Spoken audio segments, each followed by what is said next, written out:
నరసరావుపేట పల్నాడు జిల్లా కాంగ్రెస్ పార్టీ కార్యాలయంలో జాతిపిత మహాత్మా గాంధీ మరియు మాజీ ప్రధాని లాల్ బహదూర్ శాస్త్రిల జన్మదిన వేడుకలు ఘనంగా జరిగాయి. వక్తలు వారి గురించి మాట్లాడుతూ స్వాతంత్ర పోరాటంలో పాల్గొని అనేక త్యాగాలు చేసిన వారిని, ముఖ్యంగా మహాత్మా గాంధీ గారు శాంతియుత మార్గంలో స్వాతంత్రాన్ని తెచ్చి ప్రపంచానికే ఆదర్శంగా నిలబడి దేశం కోసం మరణించిన గొప్ప వ్యక్తి అని వారి అడుగుజాడలలో నడిచి మనం మరొక్కసారి గాంధీజీ స్ఫూర్తితో పోరాటం చేసి దేశంలో రాహుల్ గాంధీ గారి నాయకత్వంలో, ఏపీలో షర్మిలమ్మ గారి నాయకత్వంలో కాంగ్రెస్ పార్టీని ముందుకు నడిపించి బీజేపీని బంగాళాఖాతంలో కలిపివేయాలని అన్నారు.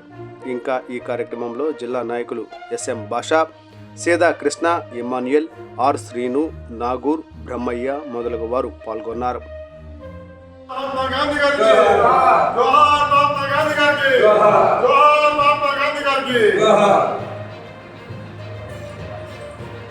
అందరికి నమస్కారం అండి. ఈరోజు జాతిపిత స్వాతంత్ర సమరయోధుల్లో మొదటి వరుసలో ఉండే గొప్ప వ్యక్తి మహాత్మా గాంధీ గారిది జన్మదినం. ఆ సందర్భంగా నరసరావుపేట పల్నాడు జిల్లా కాంగ్రెస్ పార్టీలో కార్యక్రమం ఏర్పాటు చేయడం అయింది. ముఖ్యంగా గాంధీ గారి స్ఫూర్తితో మరొకసారి స్వాతంత్ర పోరాటం లాగా చేసి ఈ రోజునున్న బీజేపీ ప్రభుత్వాన్ని పారద్రోలే దానికోసం మహాత్మా గాంధీ గారి జయంతి సందర్భంగా మనమందరం కూడా కంకణం కట్టుకొని ముందుకెళ్ళి పోరాటం చేసి రాహుల్ గాంధీ గారిని త్వరలో ఈ దేశానికి ప్రధానమంత్రిగా చేసుకోవాలి.